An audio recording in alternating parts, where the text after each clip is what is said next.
Je vous salue, chers amis et chers frères qui aiment l'histoire. Alors, il y a eu le séquençage des gènes de l'être humain. Le séquençage du génome de l'être humain. Ça a commencé en 1990 et ça s'est achevé en 2003. Donc, on sait comment sont les gènes de l'être humain. D'ailleurs, quand les premiers résultats ont commencé à tomber, c'est le président des États-Unis d'alors, Bill Clinton, qui est venu faire l'annonce. Ce n'est même pas un scientifique qui l'a fait. Et cela montre en fait quoi? Que toutes ces théories-là qui ont précédé ce travail important sur les gènes de l'être humain, c'est-à-dire parler de l'évolution comme Darwin l'a fait, ce sont des affabulations. Ce sont des faussetés scientifiques. Parler de l'homo habilis, l'homme qui agit demain. Mais les singes, là, les orang-outans, les gorilles, les chimpanzés, ils sont aussi habiles des mains. Ça ne veut rien dire. Maintenant, on parle maintenant de l'homo erectus, l'homme ensuite qui s'est tenu debout. Donc, avant, là, il était comment? Il était dans la position horizontale comme un chien, ou bien comme un ours, ou bien comme un animal. Parce que le seul être vivant en mouvement, qui a la verticalité, c'est l'être humain. La seule créature qui a la verticalité en mouvement, c'est l'être humain. L'arbre a la verticalité, mais lui, il est fixe. Voilà. La seule créature qui a la parole, c'est l'être humain. Donc, le fait de vouloir associer l'être humain à des créatures qui ne le sont pas, c'est vraiment une fausseté en parlant d'évolution. Les iguanes là, est-ce que leur évolution, ils ont changé? Les iguanes sont restés les iguanes. Les siècles passent, les iguanes sont ce qu'ils sont. Vous comprenez? Donc, c'est une fausse théorie. Et c'est cette théorie-là dont se sert encore, dont se servent les racistes, pour parler des races, distinguer des races entre les êtres humains. Mais si les êtres humains n'avaient pas le même modèle de gènes, le même type de gènes, ils ne pourraient pas se reproduire. Donc, Homo habilis, Homo erectus, Australopithèque, tout ça, ce n'était pas des êtres humains. Et je le dis encore pour mes enfants caucasiens, descendants de l'homme de Cro-Magnon, qui n'a existé qu'à partir de 20 000 avant Jésus-Christ. Parce que c'est l'homme noir qui est parti dans le Caucase. C'est l'homme noir qui, à partir du détroit de Gibraltar, est allé en Europe, qu'on appelle l'homme de Grimaldi. C'est son descendant-là, 20 000 ans après, qui est devenu l'homme de Cro-Magnon, le Caucasien, à cause du froid. Vous comprenez?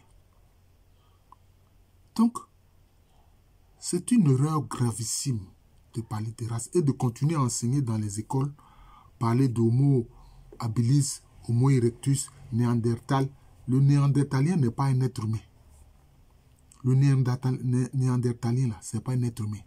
Des gens sont allés dire que oui, au sein des Européens, il y a certains qui ont une proportion de gènes de l'homme de Néandertal. Il n'est même pas un être humain. Le Néandertalien, là, ce n'est pas un être humain. Il faut retenir ça.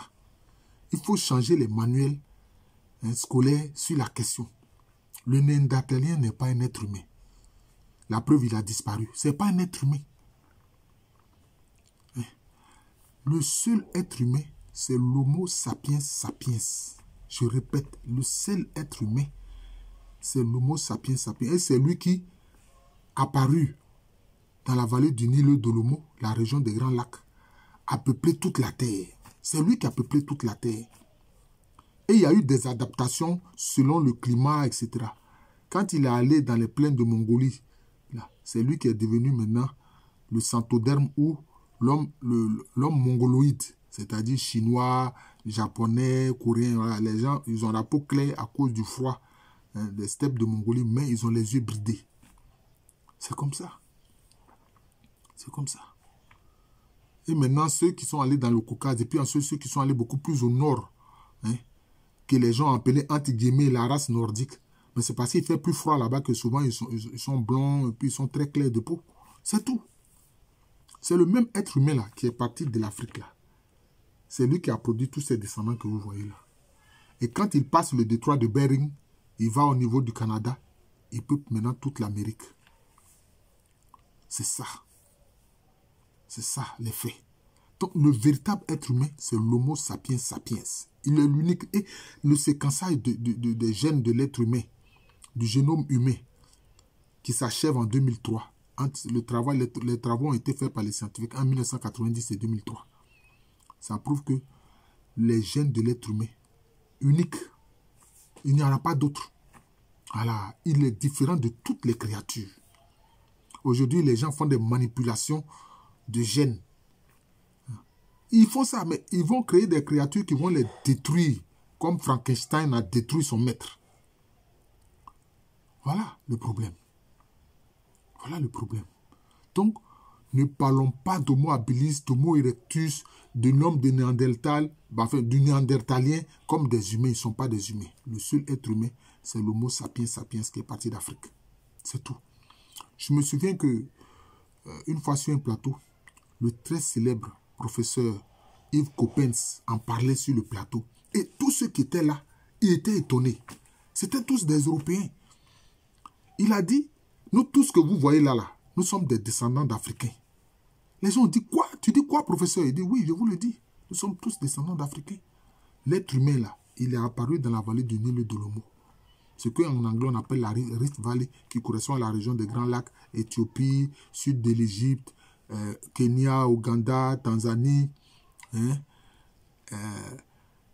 la région de Toumaï, au Tchad, tout ça. C'est là que Dieu a créé, pour ceux qui croient en Dieu comme moi, Dieu a créé l'être humain. Il est unique.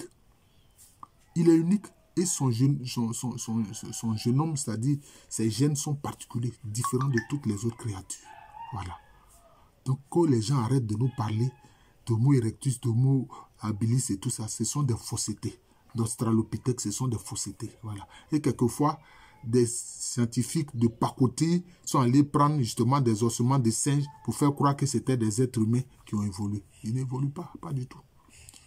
Ce sont des adaptations. Les créatures s'adaptent à leur milieu, c'est tout. La théorie de l'évolution est une fausseté. Le seul singe, c'est Darwin.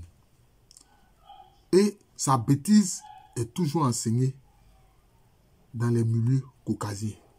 C'est pourquoi que regardez les caucasiens, ils ne parlent pas d'êtres humains et ils parlent de races. Ils ne parlent pas d'êtres humains. Alors que à part les caucasiens, partout dans le monde, chez les autres peuples, on parle d'êtres humains. Voilà. Chez les Africains, on dit l'être humain. Hein? C'est tout. Hein? Mogo, en langue mandingue. Hein? Soit Dassani. Hein? On n'est pas Dassani chez les Akans. Soit Dassani, on n'est pas Dassani chez les Akans. Chez les Esquimaux, on dit Inuit, l'être humain. C'est l'être humain, point barre. Il n'y en a pas d'autre. Ses gènes sont particuliers, différents de toutes les autres créatures. C'est ça qu'il faut retenir. Voilà.